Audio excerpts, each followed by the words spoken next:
All right, I will say good morning, a good tevach. I hope that everybody had a beautiful and uplifting Shabbos. It is a great zechus to be able to begin another week of Bava Metzia together. Actually, Chavre, you should just know, I believe this is our last full week of Bava Metzia. I think already again, middle of next week in Meretz Hashem, I think a week from Wednesday. 26 upcoming Siyum, more details to follow in Meretz Hashem, but this is our last full week of Bava Metzia, not our last week, this is the last full week of this cycle of Bava Metzia together, so I also had a great zechus to be able to begin it together. Let's begin by thanking all of our sponsors. So thank our TALMUD Torah sponsors for the month of Sivan, Stephen Teri Czinn for dedicating all Vishum and Rochester this month with gratitude to Hashem, as they welcome their fifth grandchild, Gavriel Amichai Czinn, in the loving memory of Dr. Zinn's mother, Doris Czinn, Devorah Bas Rabbi Yisroel Yoel, Yisroel Yoel, on her fourth yahrzeit. Shayna Eric Czinn Kelman for dedicating all the Shur and Drashos from Yerushalayim Yerakodesh, commemoration of the yahrzeit of Avraham's father, Rephael Yechiel ben Avraham, Jerome Kelman, Yisroel Yoel. And I will say, of course, we dedicate our learning the Eli Nishmos of the precious soldiers who were killed in the explosion in Rafah.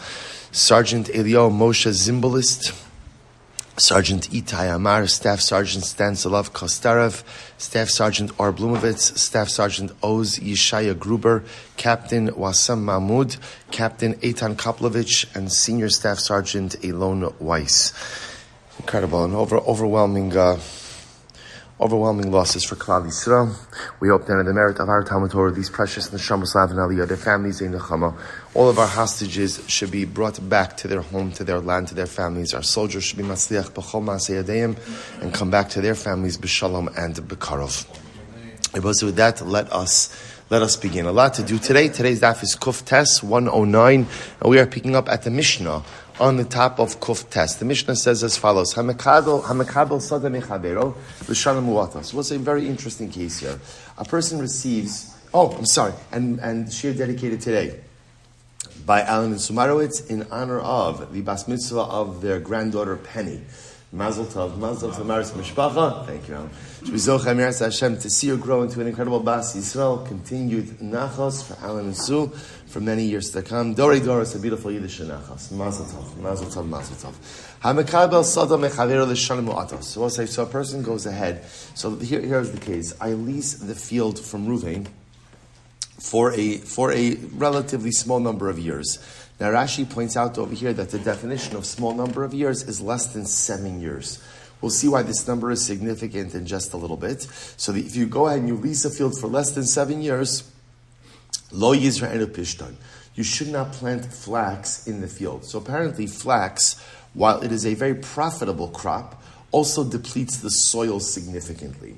So the issue is, if you go ahead and you plant flax, and then you go ahead and have to return the field relatively shortly afterwards, you end up returning a significantly depleted field. Now, Rashi points out a couple of things over here. This is obviously talking about a case of chachirus and not of arisos. Right? Because in the case of arisos, where the person is just a typical sharecropper, so remember again, the owner is sharing in the crop, he may be willing to go ahead and deal with field depletion because he's going to get a more valuable crop. In the case of chachiros, where ultimately, again, the landowner is getting a set fee, that's where there is a more general concern about returning a depleted field. So therefore, halacha l'maisa, the Mishnah says, if you're leasing a field for less than 7 years, there is a limit on what you're able to plant. Specifically, you can't go ahead and plant flax. Similarly, ve'ein lo b'korah shikma. If, let's say, again, I will say shikma are sycamore trees. Sycamore trees do not go ahead and produce fruit, but their wood is very valuable. So once again, if you're going ahead and leasing the land for less than 7 years, you can't start taking branches from the trees to be able to use wood. Why? Because a sycamore tree regenerates, but it takes 7 years. Rashi says over here, last line of Rashi, Ein lo b'korah shikma eitz straku, v'kotitzin anafav l'koros habinyan, v'hein chosin ugedelin upachos mizayin shanim ein naasas koros. Hilchach kibla l'fachos mizayin shanim lo yikatz koros sheba delav adaita de koros nochis. So here's what's interesting about this. So the Gemara says is as follows. The Mishnah explains as follows. When you're leasing a land, see, the duration of the lease really dictates what benefits you're getting from the land. So essentially what the Mishnah is saying is like this. If you're leasing for less than 7 years, which is what the Mishnah calls shanim mu'otos, your usage is capped based on whatever could replenish within that amount of time. So therefore, again, if you're leasing for less than 7 years, you can't plant flax. Why? Because it will take the land 7 years to regenerate after that. You're going to be returning a depleted field. You're leasing for less than 7 years. You can't take branches from the sycamore tree because it's going to take the land more than 7 years or 7 years to replenish that. Now, of course, what you could infer from this is what? Right? Ultimately, again, if you are leasing for 7 years or more, then what? So in that case, if you're renting for 7 years or more, then you can plant flax, assuming that what? You do it on year one, and you can go ahead and take the branches of the sycamore tree, assuming you do it year one. So in other words, that means, so I will say now again, all of this is chachiros. Remember, in chachiros, how am I, right? How am I the lessor, right? The lessor, right? How am I the lessor paying the landlord? Remember again, I'm paying him a fixed fee, whatever the fixed fee is. So the idea over here is that halacha l'maisa, if I'm leasing it for 7 years or more, I could plant flax year number one. I could take the branches year number one because then I will be able to go ahead and return to him a fully replenished field at the end of the duration of the lease. Incredible. Good. That's our Mishnah. I'm going to buy. So Abai says, so we'll say, so now let's deal with this case of where the lease is for less than 7 years. So in that case, again, the Mishnah told me explicitly, I can't take the sycamore branches. So now the Gemara says, interesting machlokes. I'm going to buy b'korah shikma elo, b'shevach shikma yeshal. So we'll say, what about the following case? So now, the Mishnah made it abundantly clear that if I'm leasing for less than 7 years, I can't take the branches of the sycamore tree. Now, over the course of the lease, let's say the tree grows. The tree grows. Do I, as the lessor, have the ability to share in that additional value of sycamore growth? That's our shayla, which probably will say, this question is a more global question, which is, as a lessor, do I have the ability to share in the appreciation of the field that has occurred under my leasing term? So Abaye says something very interesting. Abaye says, what do you see from the Mishnah? You see from the Mishnah that although if I'm leasing for less than 7 years, I can't go ahead and take from the sycamore branches, but if there is, we'll call it sycamore appreciation, right? The tree grows, and now it's more valuable. I, the lessor, can share in that, because since that happened under my watch, therefore I'm entitled to some of that profit. That's Abaye. But Rava says no. Afilu b'shevach shikma elo. Rava says no. That's not how leases work. That's not how leases work, right? The way it works for leases is that ultimately, again, you get to go ahead and share. You get to utilize the land, use it however you want, depending on the arrangement, but you don't share in the appreciation of the land that happened during the duration of your lease. So fundamental machlokas Abaye and Rava, again, it's focused over here on sycamore appreciation, but lav dafka that it's limited to that, right? But alocha ma'is Abaye is saying that lessor does get to share in sycamore appreciation. Rava says no, he doesn't. So Metzia, let's analyze this a little bit. Let's analyze this. So Meisvei, good. Meisvei hamakabel sada mechabero v'giazman lotzes. So we'll say typical lease case. I go ahead and I lease a field from Ruvain, and now it's time. My lease is over. It's time for me to exit. Time for me to leave. So what's talacha? Shamin lo. Ultimately, again, we evaluate for me. I will say so. B'pashtus, what does that sound? We evaluate for me. In other words, that obviously what are we evaluating? So the Gemara says, "My lav shamin lo b'shikma b'shevach shikma." Are you not talking about over here where we evaluate the appreciation of the sycamore tree? In other words, that look, Baruch Hashem, during the duration of the lease, the sycamore trees grew, K'nai Nahara, right? They appreciated in value. And so now before I take leave of the leased property, we evaluate that appreciation. And I, the lessor, should get to share in that appreciation. Tusha says, no, lo, shamin lo yarka v'silka. No. What we evaluate, we'll say is, if, for example, there's still vegetables in the ground. Let's say I planted vegetables. So again, now we evaluate the value of those vegetables, and that's given to me. The Gemara says, 1 second. Yarka v'silka, naka v'nishka. If it's vegetables, so we'll say, what happens if I'm leasing the field and I'm planting vegetables? What happens to those vegetables? What happens to them? They're mine. So what do you mean we're evaluating them? Again, that's the whole chap of the lease, especially in chachiros. Everything that grows in the field is mine. I'm paying a lease payment to the owner of the field. So what do you mean we evaluate the crops? The crops are mine. To which the Gemara says, no, but the lo mata yoma de shuka. It's actually very interesting. We'll say, So it's an interesting case. I'm leasing the field from Ruvain. The duration of the lease ends. It's now time for me to vacate the field. What happens? So there's crops in the soil. But let's say it's not yet time for the marketplace. So in other words, to sell the crops. Or, but you could also come up with a interesting case of they're not yet ripe. So I'm leaving the field in the stoka. So in that case, the Gemara says we evaluate somehow the value of that crop. And halacha l'maisa, that amount of money is given to me, but nothing to do with appreciation of sycamore trees. So Tashma, let's go weiter. Mekabel sadam mechavero v'gia shvius. Most interesting case. I'm leasing a field from Ruvain, and in the middle of my lease duration, or sometime during my lease duration, Shemitah comes. What's the halacha? Shamelo. Ultimately, again, we evaluate the value of. We evaluate for me the lesser. So the Gemara says, Shvi'is mikam mefkana ara. I don't understand. What does Shemitah have to do with a lease? I will say Shemitah doesn't remove the lesser from the property.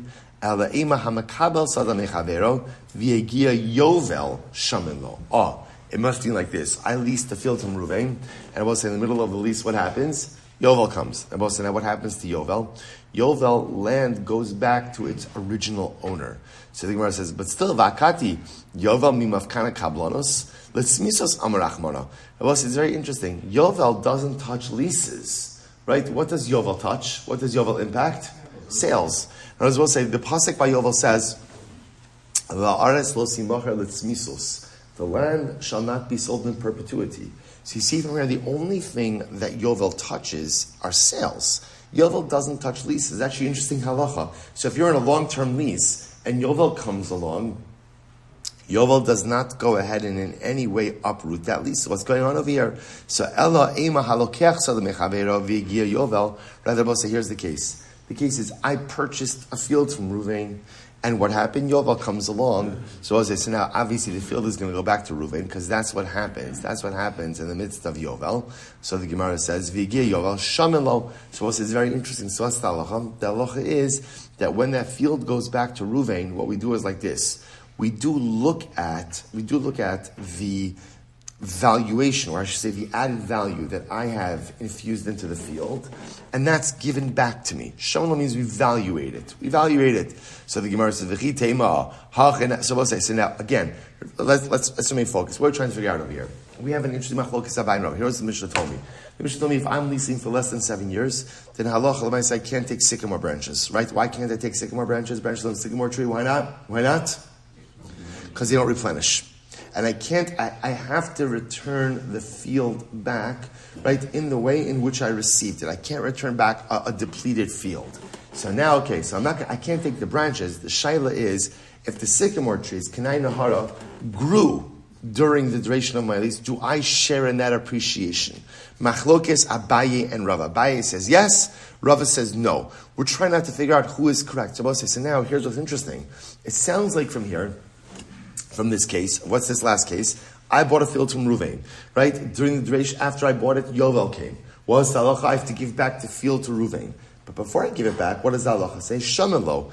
It sounds like we evaluate the appreciation of the field, which sounds like that halacha l'maisa, if let's say again there was sycamore tree valuation, that halacha l'maisa, I would be entitled to go ahead and share in that. To which the Gemara says, well, maybe you'll say, maybe you'll say, maybe it's the same case. Maybe what it means is like this, that there were crops planted there, not yet ready to be harvested, or not yet ready for the market day. Maybe I get to share in that. To which the Gemara says, Silka v'yarka b'yovel hefkeirahu. If it's crops of Osai, remember again, a Yovel year shares the same halachas of a Shemitah year. The crops are hefker. They belong to everyone. Elalav shevach shikma. Rather, we must be talking about over here the appreciation, ultimately, again, of the sycamore tree. So what do you see from here? You see from here that halacha l'maisa in a situation where you go ahead and you sell a field, right? I buy a field from Ruvain, then Yovel comes, going ahead and removing the field from my ownership. That halacha l'maisa, when I'm removed from the field, if there is appreciation in the trees, I share in that appreciation. The Gemara says, Tergama Abaye liba de Rava, but Abaye says this can be explained to Rava as well. Shayni hasam da amrakra, the yatsa mimkar bayis. So we'll say, here's a difference. By Yovel, the Torah says, what goes back to the owner? What goes back to the owner? The actual title to the real estate. Mimkar chozer. It's only the actual real estate that goes back. Shevach eno chozer. But appreciation does not go back. Appreciation ultimately, again, is shared with the purchaser. So we'll say, so just want to show what's happening over here. So the Gemara is making an interesting distinction over here between a sale and the lease. In a sale, if the sale is reversed, so again, I will say there's only really one time the sale is reversed, which is when? Yovel. In that case, the purchaser has to return the property, but he gets to rightfully share in the appreciation. In a lease, that may not be the case. In a lease, you get the property, you're getting whatever you're getting, whether it's harisos or chachirus, but perhaps, again, at the end of the day, you're not sharing in any appreciation. To which the Gemara says, V'nigmar minei, but why don't we learn out from a sale and say that just like the purchaser shares in the appreciation in the case of a sale, he should share in the appreciation in the case of a lease as well. To which the Gemara says, no. Hasam zvini ma'al yuhu v'yovel afkasa de malkehi. I'll say it's different because Yovel itself is an anomaly. What I mean that Yovel is an anomaly. What does Yovel do? What does Yovel do? Yovel takes a perfectly legitimate sale, and what does it do? It reverses it. And the Gemara says, that's a command of the king. Essentially, I bought the field fair and square, right? It's a legitimate transaction, and the king removes me from the field. So in a situation like that, I will say, it makes sense to go ahead and allow the purchaser to share in the appreciation of the land that he worked. But a lease may not work that way. Okay, so we'll say, so I'll just point out over here, we paskin ultimately, again, like Rava, that when you lease a field, so again, if you're leasing it for less than 7 years, not only can you not take the sycamore branches, but you also do not share in the appreciation of the field as well. You don't share in the appreciation of the, right? Again, you get what, in other words, when you lease, whatever you're getting, whether, again, like I said, depends on the nature of the lease agreement, arisus, chachirus, but ultimately, again, passing like Rava, that you did not share in the appreciation. Now, that's not going to be in all cases, as we're about to see, but we passing that way in the case of the sycamore trees. Let's go weiter. Rav Papa, we'll say last short line on Kuf Tes and Aleph. Rav Papa, Kabil Arla Aspasta. We'll see some interesting cases here. Rav Papa went ahead and leased field to plant aspasta. Okay? Kadchu ba tali. So we'll say, so what ended up happening? So where in the space where he was supposed to plant the aspasta, so trees ended up just sprouting up. Okay. Kika Mastanka, we'll say now, first white line. Fine. So now Rav Papa now is vacating the leased land. So Kika Mastalik Amralahu, Havili Shvacha. Rav Papa said, let me share in the appreciation of the trees. In other words, I should get to go ahead and share. In other words, these trees sprouted up under my watch. I should get to go ahead and share in the appreciation. So Rav Shisha Brei Davidi said to Rav Papa, Alameata, Dikla va'olim hachanami deboy mar shvachei. So he said to Rav Papa, tell me, if there were trees there originally, and the trees grew, do you think that you'd be entitled to appreciation from those trees? In other words, and I will say, obviously, we just showed before that we passed like Rava, that the lesser doesn't share in appreciation of existing trees. He doesn't get that. So Rav Papa here, again, just to follow the case, he leased the land with the intention to plant aspasta. It then turned out that trees sprouted in that soil. So now Papa says, okay, let me share in the profit and the appreciation because of the trees. So I say to Papa, 1 second, why do you think that you're entitled to tree appreciation? The Gemara says, Amrali hasam lava daiti dahachi nachas, ana hacha adaiti dahachi nachisa. So I said, it's interesting. Now Papa says it's very different. Had there been trees there, and the trees, right, I would not have had in mind, I would have no das that I'd share in the appreciation. Here, I leased a fallow field. Right? So my intention when I lease the field is that I should share in the profits of anything that grew from this field. So at the end of the day, aspasta didn't grow, trees did grow, and therefore I should be entitled to share in the trees that grew. To which the Gemara says, Kiman ka'abaye. The Amri b'shevach shikma yeshlo. So we'll say, so apparently Rav Papa was subscribing to the mindset of Abaye, because remember again, what does Abaye say? Abaye holds that halacha l'maaseh, you get to share in tree appreciation. So Rav Papa felt that he should get to share in tree appreciation. To which the one says, maybe not. Afilu tema kirava. The truth is, this case might even work in accordance with Rava. Why? Hasam lesle psida, hacha ika psida. We'll say it's different. In the case of Rava, right? Remember again, what was happening? I was leasing a field of sycamore trees. So now what happens? Over the course of the lease, the sycamore trees appreciated. So Rava says, I don't get to share, I the lesser don't get to share in that appreciation. But that's because also I didn't endure any loss. In other words, whatever I was doing with the field, I was doing with the field. In this case, Rav Papa did endure a loss. What was his loss? In other words, he wanted to plant aspasta. Now he couldn't plant aspasta because the trees grew. So the mice again, there is a loss for Rav Papa. So because of that, maybe he should get to share in the appreciation of the trees. Hacha ika psida. Amalei supposed to say, now watch this. Amalei said to Rav Papa, my pasaraticha. Fine. What did you lose? Yada da aspasta. So essentially what you lost was the value of aspasta. Shako yada da aspasta vizil. Fine. I'll give you the value of aspasta and get out of here. Not get out of here, but you understand. Vizil and vacate the field. Fine. In other words, why do you think that you're entitled to tree appreciation? In other words, if you're claiming a loss, if that's what you're claiming, that you lost something, right, then halacha l'maaseh again, you're claiming that you lost aspasta. So at most, what you could think that you're entitled to is the value of aspasta, which is an inexpensive plant. I'll give you that value and vacate. Amrle, Anna, listen to this. Anna, korke marishka rabbi. Papa says, but I could have planted garden saffron. Now, I will say, saffron is a very expensive plant. It's like, okay, I rented it for aspasta. But I also remember again, this is obviously, all of these cases work best as a chachirus case, because remember, in Abosai, as a lesser, if you are a lesser under chachirus, what can you do with the field? What can you do with the field? Anything you want. Again, minus flax and pruning sycamore trees, depending on the duration, but you can do whatever you want. Why? Because what you're giving to the owner of the field is some fixed flat fee. So therefore, I've always says, I could have planted, you know what I could have done? I could have planted garden saffron over here, made a lot of money. Amarle, goles adaitcha de la mishkal v'istalo kiavarata, shakol korkema rishka v'zil, eimucha ela deme eitzim bilvad. So he said to Papa, the fact that you said garden saffron indicates to us what? That your intention was to plant something that could be harvested. Right? Your intention wasn't to appreciate the field in some type of fixed fashion. So therefore, your intention was to plant something that could be uprooted. So therefore, again, you've shown that your intention was not to appreciate the field through some type of what we'll call fixtures. But your intention was to grow and to harvest, which is fine, nothing wrong with that. Therefore, again, you can't claim that you should share in appreciation of the fixtures of the field, which in this case are the trees. The most you have is the value of the wood that those trees could have produced, and that's what you get. Okay. Rabbi Bar Abaye, Kabel Arava Adel Mishunisa. So what happens? Interesting case. Rabbi B also released the field. And what happened to it? So it's actually very interesting. On the edges of the field, like the borders of the field, rock emerged from the borders. So apparently there was like some type of, soil erosion.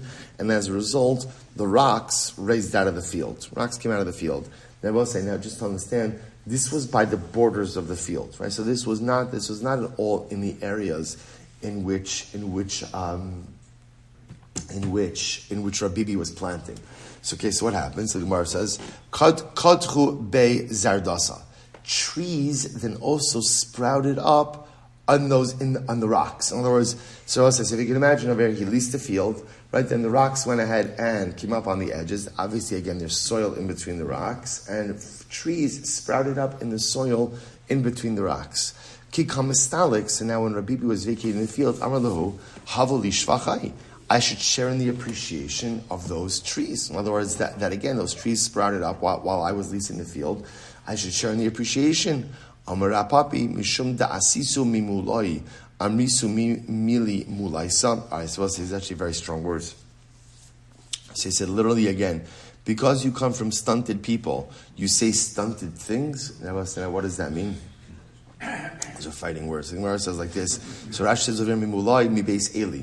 So remember again, it's incredible. Rabbi was a descendant of Eli. Now remember again, Eli HaKohen, right? This is the story of Shmuel Aleph. Eli HaKohen was punished that all the men who came from the house of Eli would die young. Well, so the reason for that is because this was a punishment for Eli for not exercising correct oversight over his sons.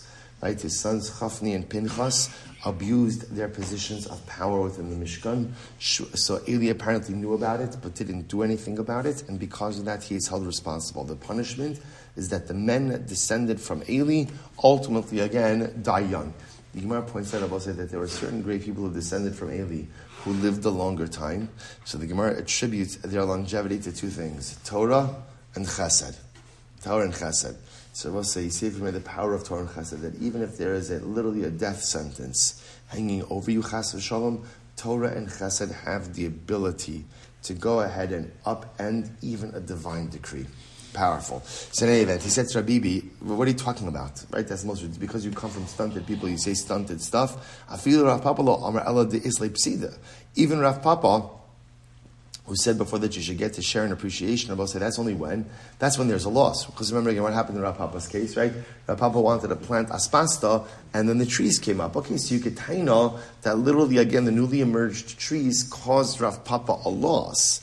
But again, at the end of the day, but again, in this case, Rabbi, what loss did you have? Everyone's supposed to say, why didn't Rabbi have any loss? Why was there no loss? Right? Where were the trees? And in the edges of the field. In other words, it did not in any way impact Rabbi's ability to go ahead and plant or benefit from one another. But it's interesting. It's interesting. What the Gemara is, I think, trying to also convey to us, also like on a moral, ethical level, is in life, don't try to claim profit from things you didn't work for. In other words, at the end of the day, you share in profit when you work hard. Right? But you see, there's like people try to chaparine different things. No, if you didn't work for it, you don't have a share in it. That's just the way that it works. This is Adam Arishon. B'zeh apecha tochal lechem. Whatever you're going to financially benefit from this world, you only are entitled to it if you worked for it. If you didn't work for it, it's not yours. Or Bibi, it sprouted up in the middle of nowhere and it didn't deprive you of anything. You don't have a right. You're not entitled to share in it. Incredible. Rav Yosef, let's go weiter. Some really interesting cases over here. Rav Yosef, havu hahu shas. So I just want to point out, you do see, so again, so far, just to highlight this, we see really two different cases, right? So case number one is, in general, where there's just what we'll call general appreciation. So what's the general appreciation? That's the sycamore case, right? So I lease a sycamore field for whatever amount of time. Let's say, again, less than 7 years, so I can't use the branches. More than 7 years, I can use the branches. What about general appreciation of the sycamore trees during the duration of my lease? I don't have any. I'm not entitled to that. On the other hand, you have a different kind of case, like the Rav Papa case, of where I leased land to do something with it. Trees sprouted up.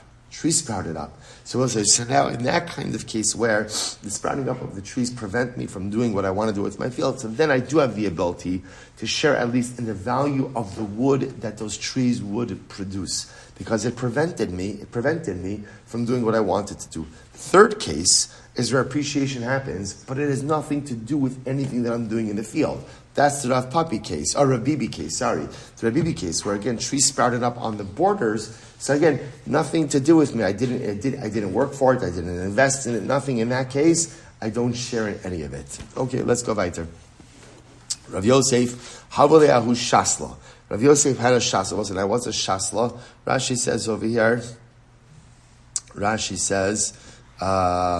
if you look at Shasla, it's the last short line in Rashi. Notea kerem bekarka balabayis va'alav lios aris kala yamim b'notal mechtzim apera. So we'll say, so a shasla essentially is a sharecropper of a vineyard. Right? Now, what's interesting is to note the nature of this relationship. So generally what would happen is like this. I would hire someone to go ahead and take care of my vineyard. So Rashi says the shasla literally means the plant. This guy would be the one who, so in other words, I want a vineyard. Who doesn't want a vineyard? Right? I want a vineyard, so what do? So again, I buy a piece of land and I hire a guy. And I say, guy, you are my vineyard guy. So plant the vines, and I will say what would happen is he's a sharecropper. The way it works is he would get half of the produce, I would get half of the produce. Now, what's interesting to note about this relationship is this was a long-term relationship. In other words, when you hired a shasla, that was it. Like that, I don't know, call it for life, but it was definitely like a long-term agreement. That was just the nature of it. It wasn't like you were hiring someone for a couple of years. You're my guy. You're my guy, and for however long you could do this job, this is your job. This is that. You see this. That was the nature of this arrangement. He gets 50%, I get 50%. It's a sharecropping arrangement. So what happens? Shachiv v'shavak chamisha chasnusa.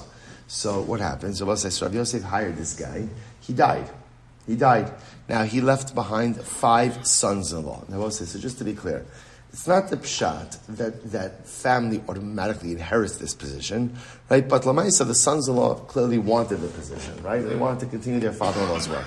There were 5 sons-in-law. So the Gemara says, Amar, so Rav Yosef says like this, I'm not hiring you guys, I'll tell you why. Ata idna chad hashta chamisha, up until now is dealing with 1, now I'll have to deal with 5. Ata idna lo havu samchi adadi, v'lo mafsidili, hashta chamisha samchu adadi mafsidili. Whereas beforehand I had 1 shaslan, right, 1 shasla, 1 guy I was working with, and because of that, again, the responsibility was on his shoulders. Now there's going to be 5, and all of you are going to rely on each other. So I'll say this is very reminiscent of the Gemara that says, "Keder de beishutvi lo chariri lo chamimi v'lo kariri." A pot that is owned by 2 people is never hot and it's never cold. Well, what does that mean? So I'll say whenever there are 2 people, right, in charge of something, what usually happens? Never fully gets done. And we'll say this, by the way, is the greatest misconception in terms of accomplishment. People like to talk about collaboration and this, that. Collaboration is wonderful, but collaboration only works when the buck stops with 1 person. There has to be someone at the end of the day who is in charge. You can't have multiple heads. You can't have multiple bosses. Because when that happens, it impedes progress. Things get done when 1 person feels a sense of achrayus. So I will say, I just want to point out this is true in anything. Even if you think about this, like even in marriage, right? Even in marriage, where marriage is a good example of a partnership. I will say, but it's very important to understand there are certain things in that partnership that a husband is required to get done. His job. My wife is my partner. Okay, your wife is your partner. A good example of that is your wife's happiness. Your wife's happiness is solely and absolutely your responsibility. But what's her share? Her share is that hopefully if you do a good job, she will become happy. Right? But Lamaisa, that is a husband's sole responsibility to make his wife happy. A wife has her own responsibilities. Don't tell her what her responsibilities are. Right? Let her tell you what it is that she is taking upon herself, and you say, great, thank you. Right? But Lamaisa will say, again, it's true in everything. You see this like in organizations, right? Sometimes the reason why organizations are so dysfunctional is because, right, there's these groups, and there's the committees, and there's so you're like, okay, who's in charge, right? Who's in charge? I don't know about I work in the organizational. I don't know if it happens. I'm sure it happens in the business world sometimes also, right? But Lamaisa, at the end of the day, someone's got to be in charge. This is incredible. So now Rav Yosef comes along and says like this, look, you all seem like really great guys, but the reason why my vineyard operated really well was because there was 1 guy. There was one guy. Now there's 5 of you. I know what's going to happen when there's 5 of you, right? Chaim Yankel's doing good today. No, Shmuel's doing good today. No, Beryl's doing good today. No, I don't feel well today. Let him do this. I work so much harder than him. I work this, I work that. So again, so interesting. So Rav Yosef says, no, thank you. No, guys, thank you. I appreciate your willingness to pick up your father-in-law's slack. I mean, not a slack, he died. Right? But right, I appreciate that you're willing to fill in this position, but at the end of the day, no thank you. So he says like this, Amr lahu, ishak lisa. So here's what's interesting. You can infer almost from the story that the sons-in-law almost felt like a shtickle entitled to the position.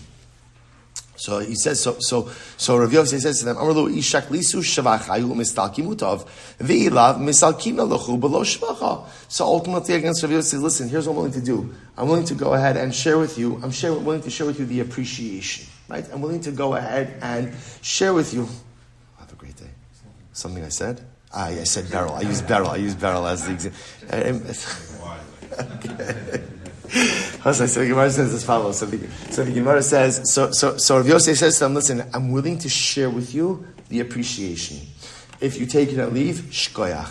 And if not, v'ilo misalkina lecha b'lo shvacha. In other words, essentially what Rav Yosef was saying is, I don't really owe you anything. In other words, your father-in-law was a sharecropper. I give him a percentage. That's it. I'm willing to go ahead and almost like express my hakaras hatov and share with you the appreciation. If you take it, great. If you don't take it, then we're done. Dam Rav Yehuda v'tim Rav Huna v'tim Rav Nachman Hai Shasla the Shachiv Yarshin Delay Mistalkin below Shvacha. Because ultimately, again, Rav Nachman said, or they say in Rav Nachman, that when the Shasla dies, his inheritors are removed from the position without any share in the appreciation. To which the Gemara said, "V'lav nosehi." But in fact, this is not true. In fact, halacha l'maisa, the inheritors of the shasla do get some level of appreciation. So I just want to show you what's happening over here. It appears, and we'll have to see whether or not we'll have to see what to do with this. But it appears that this shasla relationship is a different type of relationship. So what we're highlighting over here is this was a long-term employment agreement. So when you hired a shasla, like we said, this guy was creating your vineyard. He was creating the vineyard and he was managing the vineyard. This was a position for life. Obviously, only assuming he's doing a good job. You could fire him. You're allowed to fire him whenever you want. But Lamaisa, this was like a life position. And part of the position was that he shared in the appreciation of the vineyard over time, to the point that when he left the position, this was almost like an entitlement to his heirs as well. Okay, interesting. Let's go back there. Hahu Shasla, Da'amr Lahu. Another case over there. There was a Shasla who said to his employer, I'm sorry. Hahu Shasla Da'amr Lahu, I mafsadina misalkina. So I'll say, so the Shasla said, so again, I hired a Shasla. Shasla said to me, listen, here's the deal. If I mess up, you could fire me. If I mess up, when I cause loss, you can fire me. Afsid, so the Shasla messed up. Rav Yehuda mistalka below shvacha. Rav Yehuda said you could fire the Shasla, and he doesn't share in the appreciation. So I just want to point out, you see from here again, that the nature of this Shasla relationship was, I hired this guy to create my vineyard, to manage my vineyard, and he would share in the appreciation of the vineyard. So now in this case over here, I hired the Shasla. Let's say you can frame this as a case where maybe I was a little bit nervous about hiring this guy. Right? So he says, don't worry, if I mess up, you could fire me. So sure enough, I hired him, he messed up. Rav Yehuda says, I could fire him and I don't have to share with him the appreciation. Rav Kahana or Mistalik v'shakal shvacha. Rav Kahana said, no, you could fire him. In other words, I could definitely fire him, but he does get to share in the appreciation. Umod Rav Kahana, di amar pasidna mistalka below shvacha, mistalik below shvacha. But Rav Kahana would say that if he explicitly said, if you hire me and I mess up, you could fire me without sharing the appreciation, that I could fire him without sharing the appreciation. Rava Amar Rava says, absolutely not. Even in that case, asmachtahi. We'll say this is an hyperbolic statement. V'asmachta lo kanya. And the hyperbolic statement, Rabbi say, is not binding. In other words, Rabbi say, whenever people make exaggerated statements, right, which we know they clearly don't mean to stand behind, they're not binding. So again, I understand if the Shasla says if I mess up, you could fire me. But he's not going to forfeit appreciation, because I will say that represents labor that he did put in. Other words, if there is appreciation, that represents work he put into the field. So Rabbi says, asmachta lo kanya, and therefore, even if he said, if I mess up, you could fire me and not pay me appreciation, that statement is not binding. In other words, I could fire him, I could absolutely fire him, but what? I would have to share with him the appreciation that happened under his watch. Incredible. So the Gemara says, really, is that true? The Gemara says, but what about Maishna Mehadis? And I will say, what about the following? We had this Mishnah just not so long ago. Im over velo aver shana b'meitva. Plus, remember, we had this case that I go ahead and I hire a sharecropper, and the sharecropper says, if I leave the land fallow, I promise to still pay you with the best produce. With the best produce. Gemara says, and yet, what's the halacha? If the sharecropper leaves the land fallow, he has to pay me. So why don't we say, I asmachta lo kanya? To which the Gemara says, no, because in that case, hasam my da'afsid. Mishnah said there was a sharecropping arrangement. So in a sharecropping arrangement, and again, when he leaves the land fallow, he is depriving me, the landowner, of something, and therefore he has an obligation to make me whole. My da'afsid menachin le, v'idach yahavina le. In the case of, we'll say, the shasla, so again, you're right, whatever the shasla caused the loss, I deprive him of, but anything additional, such as appreciation, he has a right to share in. Okay? Runya shasla de Ravina hava. So we'll say Runya, that was his name. Runya was the shasla of Ravina. The Gemara says, hava afsid, so afsid. He caused the loss. He caused the loss. In other words, he did something in the vineyard, he caused the loss. Salke, and as a result, ultimately, Ravina removed him from his position of being a shasla. Asla kamed Rava, so they came before Rava. Amar le chazi mar maika avidli. So Runya was very upset. They come before Rava, and he says to Rava, look what Ravina did to me.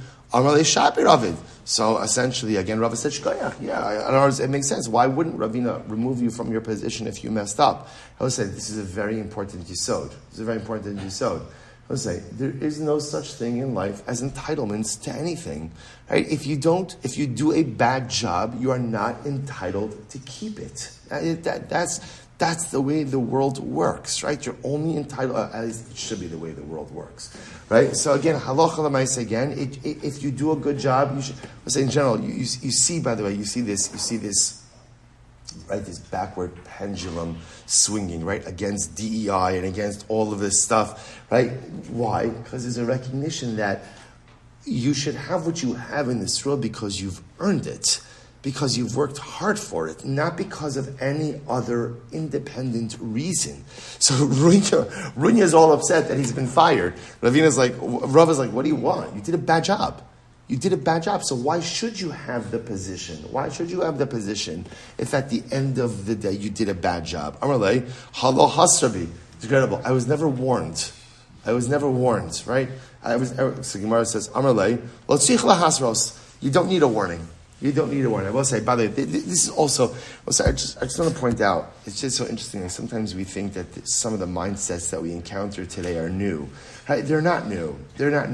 People are people. I was never warned that I had to do a good job. Really? You were never warned that doing a bad job may be grounds for dismissal. Okay, fine. Ravina says he didn't have to be warned. I'll tell you why. It's an incredible Gemara. Rav Latame, we'll say, last line, Kuftas Mandalaf, last line, 109a. Rav Latame, we'll say, get ready for this. Dama Rava, Mikri Dardiki, Shasla, Tabcha, V'umna. The following people, we'll say, Mikri Dardiki is a Rebbe. A Rebbe. Rashi says, or Mikri Dardiki, well, actually, before we read Rashi, Mikri Dardiki is a Rebbe, right? Shasla is a guy who plants and manages the vineyard. Tabcha is a butcher. Umna, Rabbi says, it's interesting. Normally, umna means a bloodletter. Rashi understands it over here as a moel. Okay? Umna, turn the page, I'm going to turn back for just a second. V'safar masa, and a scribe, the sofer of a city. Kulan kimusron va'omdin. All of these people are considered to be forewarned. Meaning that if they mess up in their respective jobs, it is grounds for immediate dismissal without any level of warning. The Rebbe say, what is the common denominator amongst all of these people? Rashi Gemara says over here, why? Klala de milsa kol psida de lo hader kemusrin va'omdin dami. The Rebbe say, any time in life you have a profession in which you make an irreversible mistake, you are always on notice. So we'll say, now let's go back and look at this list because this is incredible. Let's go through them one by one. So Shasla. Right? So we'll say, so apparently again, you mess up with the vines, the planting of the vines, the management of the vines, that becomes an irreversible mistake. Moel, pretty self-explanatory over there, right? So again, I will say, I expect a little more maturity over here from the group, right? So good. So I'll say, so tabcha, butcher, same thing, right? I'll say you go ahead and you mess up the animal, right? You go ahead and you shech the animal in a way. Remember, I'll say often we think of the butcher as the guy who gets the slaughtered meat. The butcher himself was often the shochet, right? So you mess up on the shechita, what happens? That is an irreversible mistake. Suffer the masa sofer. Sometimes we'll say certain mistakes that a sofer can make. Ultimately, again, sifrei Torah, tefillin, this could also cause an irreversible mistake. We'll say the one I want to focus on over here is the Mikri Dardiki, the Rebbe. I'll say look at the last Rashi on Amud Aleph for just a moment. Sif Mikri Dardiki, psida de lo hadar. I'll say sometimes a Rebbe messes up with the Talmud. It is an irreversible mistake. The Gemara says, "Dishabeshta kevan da al." Sometimes also now again, what Rashi understands over here. Sometimes the Rebbe teaches the Talmud in a certain way, teaches him a mistaken piece of information. Sometimes we'll say when you learn something that is wrong and it's reinforced over and over and over, it becomes an irreversible piece of knowledge. So we'll say, so therefore the Gemara says in any profession, I will say, so first of all, I just want to point out, you see from here, just even from a chinuch perspective, how careful we have to be with the chinuch of our children. Because sometimes erroneous chinuch could be an irreversible mistake. So we'll say, so sometimes as children we know this, certain flawed pieces maybe that we received from parents, not even intentionally, but sometimes like they change us as people. But again, in our own chinuch of our own children, how careful we have to be patient, to be loving, to be understanding. Because sometimes we react out of anger, sometimes we react out of haste. And in that moment where, let's say, my kid did something, and I was just in a weak moment, and I responded, I don't mean like I responded, I mean like, I responded like with a harshness, with an anger, and sometimes my child sees that my parent acted towards me in this way, or in a case of stress, this is how you act. And that becomes learned there. I will say, we always speak about this. Our children learn much more from how we act than what we say, right? Your kids will remember very little of what you said, but they will remember everything that you did. So I react towards my child in a certain way, out of anger, out of these, even though for me, I'm not really angry, I'm angry at the situation, I'm just responding a certain way. That type of negative and flawed chinuch, chas v'shalom, becomes reinforced. And then my child can chas v'shalom pass that down to their child, and their child to their child, and the Dorei Doros, I have created a negative standard of chinuch. So the Gemara said that's why we have to be so careful. Yeah, the Rebbe has to be careful in the classroom. I will say, here's the difference. The Rebbe only has my kid for a certain number of hours a day, and for a certain number of years. I have my child for their entire life, or at least for my entire life. My chinuch is ongoing. So if the Rebbe has the ability to go in and give over flawed chinuch, then Allah has kama v'kama, I as a parent, the danger that I have to give over flawed chinuch as well. So if the Gemara says over here, that halacha l'maisa, this is the klal. Kol milsa de psida de lo hadar. Right? Any time that you are in a profession where if you make a mistake, the mistake is irreversible, kimusrin ba'omdin dami. You don't need any warning. You don't need any asra, but rather, again, if you make a mistake, you could be fired for cause right then and there. And I will say, I just want to point out, so therefore, the Gemara says over here, in the case of the Shas law, so Shas is a perfect example. Apparently, I will say, the chap is, and it's so profound, if you mess up in the vineyard, right, you mess up in the planting or in the management, that creates irreversible. Right? Grapes are very sensitive. Grapes are very sensitive. Vineyards are very sensitive, right? You need a certain level of acidity in the soil, the sunlight, the this and the that. You mess something up, you have created a flawed trajectory going forward. And therefore, again, if you mess up as a Shas law, you could go out and be immediately. So now I want to point something very important out. This Gemara is true. Halacha l'maisa. It is not true. Hashkafa l'maisa. Meaning what? The Gemara talks about over here. Klala demilsa kol psida de lo hadar. Any loss that is not reversible. We'll say, in halacha, there are irreversible losses. Hashkafically, any mistake you make, you can undo. You can undo. I know what you're thinking. You're going to say, but Shlomo Melech says, Mu'uvas lo yuchal liskon, lechesron lo yuchal limanos, pasuk in Koheles, that which is crooked cannot be straightened out. Right? That there are certain irreversible things. The Gemara says, you're right. You know what's an example of Mu'uvas lo yuchal liskon, something crooked that can't be straightened out? What does the Gemara say? Mamzer. Okay, fine. There's one thing you do that you can't undo. Fine. You're right, you have an illicit relationship and have a mamzer.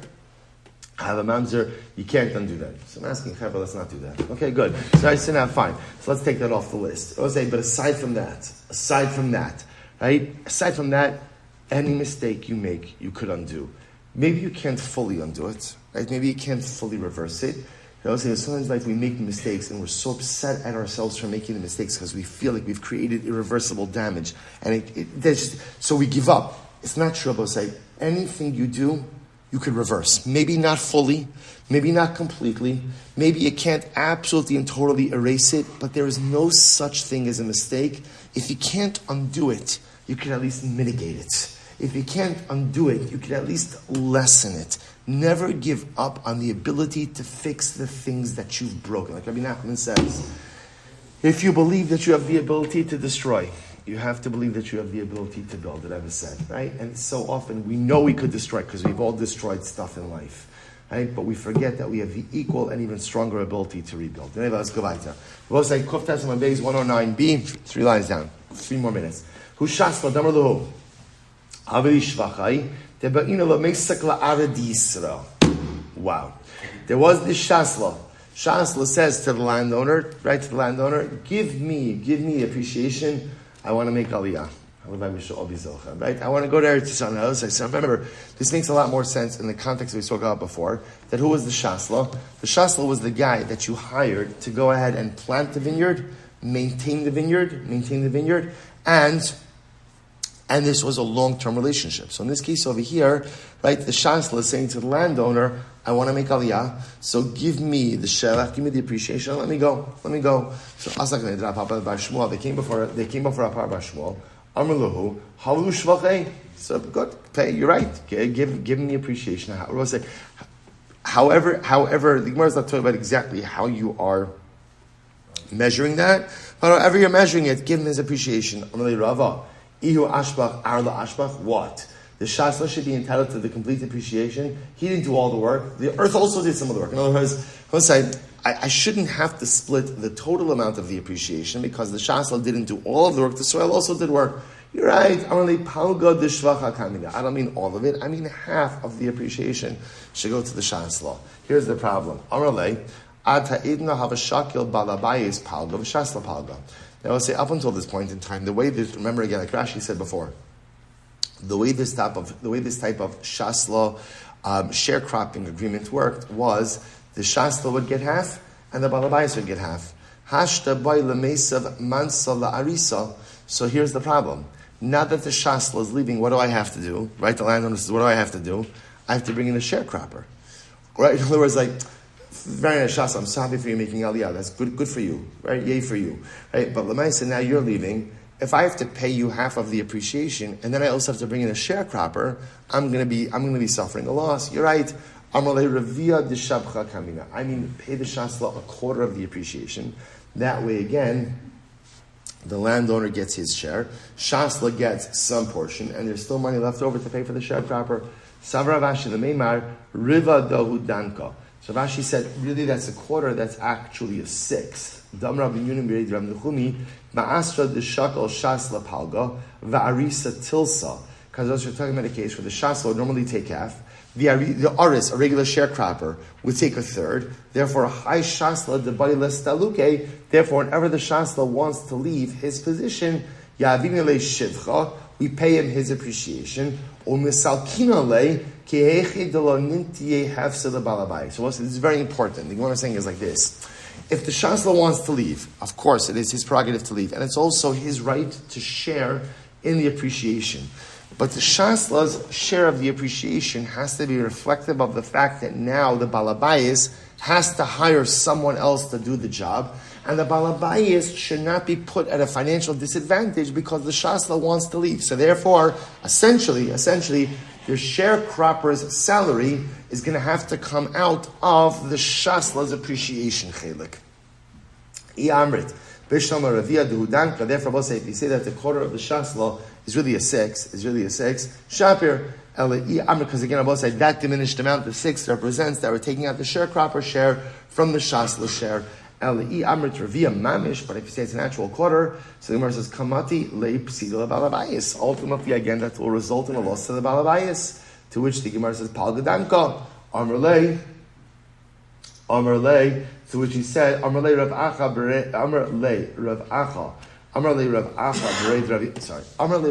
Bereid Rav Yosef Rashi, V'leimale, Ant Mansa Dilach, Havle La'arisa, Va'ana Mansa Dili, My Deba'ina Avid Nabe. Why can't the Shasla say like this? You landowner, you take 3/4 of the vines, right? And from that, you'll pay the sharecropper. I'll take my quarter, and just let me do whatever I want to do. Amar Kimatas L'Shchitas Kachim Tava Akshiri. So what's this interesting? So he said back to him, when you get back to Maseches Zvachim, come and ask me this question again. So I'll say there's machlokas and Rashi exactly what that statement means. Either he was saying, gut gezogt, shkoyach, that's such a sharp, because I'll say apparently to learning Kachim is very complicated. You need a very sharp analytical mind. So either he was saying that, that's an excellent point, shkoyach, right? When you come back to Kachim, come back to me, we'll talk even more on learning. Or he was just kind of putting him off. All right? So we'll say bottom line for our purposes. We're not finished with this yet, but bottom line for our purposes, what you begin to see is like this. So again, we learned a lot about Shas law. What Shas law? Hired to go ahead and plant the vineyard, maintain the vineyard. A sharecropper who essentially takes 50%. What's also unique about the Shas law is he shares in appreciation, which means that if he chooses to leave his position, which he's entitled to do, he shares in the appreciation. But, there's a big but. What's the but? The but is that he gets to share in the appreciation, but what comes out of his share is the amount of money it's going to take to hire the sharecropper. In other words, the owner of the field should not have to bear the additional financial loss of having to hire the sharecropper. That amount ultimately, again, will come from the Shasla's share. Incredible. Abba says, go another minute. Kufa. Amra min yunim breid ram nechumi. Ba'asot the shakal Shasla palga. Va'arisei tilsa. He said the Torah will say, in a situation where normally it was normal for the Shasla to take a half, right? In other words, and when you had a Shasla, he took 50% of the crop, right? And a regular sharecropper would take a third. If the Shasla wants to leave his position, we allow him to share in the appreciation of the vineyard. So as we just said before, so Allah Shasla is always entitled to leave, but we take the amount of money necessary to pay the sharecropper from the Shasla's portion. Amrab min Yunimi Breid Rav Nechumi Kupa Saba Palga Shotfanara Revia. So Rabbi said this is an interesting case here. So it comes along. So Rabbi Yunimi said like this. Kupa Saba. Rabbi said, take a look at Rashi. Rashi is about 8 lines from the bottom. Kupa Saba Palga Gefen Sheskina Bekerem Harehu Kishar Zemuros Shecholkin Bahem V'notel Bashasla Palga Kishar Peros Techivan Da Archi Bahachi Adaita Dachi Nachas. So let's listen to this. Vines have I don't know what the right word is. Not shelf life. Life expectancy, right? So a vine is expected to last for a certain amount of time. So I will say what this means is that sounds actually very interesting. So therefore, if you have a shasla, the way this works is like this: the same way that the shasla is entitled to 50% of the crop each and every year. When the vines die, he also gets a portion of that. Right? The vines themselves, because again, that is because it's expected that vines don't last forever. It's understood that when the vine dies, that'll get shared between the landowner and the shasla. So that's what kupa saba means. When the vine dies, the shasla gets half and the owner gets half. Shatfanara. What happens, we'll say, if the vineyard is overrun by a river? Now look at Rashi. Shatfanara. Obal lachalika eitzim have lekishasla the mistalik below zmanei the shaka revia. So we'll say what happens. But when let's say the field is overrun, and as a result, certain vines die. So the shasla will only get 1/4 of those vines. 1/4 of those vines, not half. Why? Because that is an unexpected occurrence. Because it's an unexpected occurrence, that's treated essentially like the shasla making aliyah. When the shasla makes aliyah, he only gets 1/4, because remember again, the other portion is reserved for the sharecropper. So what the Gemara is saying is like this: anytime that something happens in the field in an expected fashion, then halacha l'maisa the shasla gets 50%. Unexpected, the shasla only gets 1/4. Finish up that Rashi. He says, Shagav Riva, Shot Fanara Pamim Sheokrin Lagamre, Pamim Sheshote Fesakarka, Umachisho, Vein Roy Litzmoach Bo Klum Ad Zman Meruba. So this is just an interesting halacha over here. So again, if the vine dies, that's considered to be normal. Because it's normal, therefore, halacha l'maisa, the shasla gets 50% of the dead vine. If the field is overrun, if it's flooded, then halacha l'maisa, that's unexpected. Shasla only gets 1/4 of the vine. Like any unexpected, we'll say the same way that when the Shasla decides I'm leaving, that's an unexpected occurrence. Therefore, he only gets 1/4. So to any other expected occurrence, he also only shares with 1/4 as well. So I'll just mention, the Gemara says, Hahu Gavra. As you know, we'll stop over for today. We'll pick up, Let me just show you this case, because it's actually interesting. We'll just start. Ho Gavra. The Mashkin Pardes Lechavre Le'Esroshin. Suppose it's actually really interesting. There was a guy who collateralized his field for 10 years. Suppose, remember again, we had this, remember in our Ezu Neshach days? Hi, Ezu Neshach. Those are good days, Ezu Neshach. Remember again, what happened at Ezu Neshach? We had something called Mashkanta de Surah. What's Mashkanta de Surah? I lend Ruvain $10,000. What does Ruvain do? Ruvain gives me a field. And what does he do? Essentially, the use of the field is assigned a financial amount. Right? So every year the use of the field is X amount of dollars. What happens is the debt is paid down through the use of the field. That was called the Mashkanta de Surah. So we'll start over this case. We'll pick up with this Meretz Hashem tomorrow. A little too involved. Just exciting. Want to go on. Again, what a start to the week. Incredible. All right, Chavra on Zoom. Have a great day, everyone. Let's learn with all of you.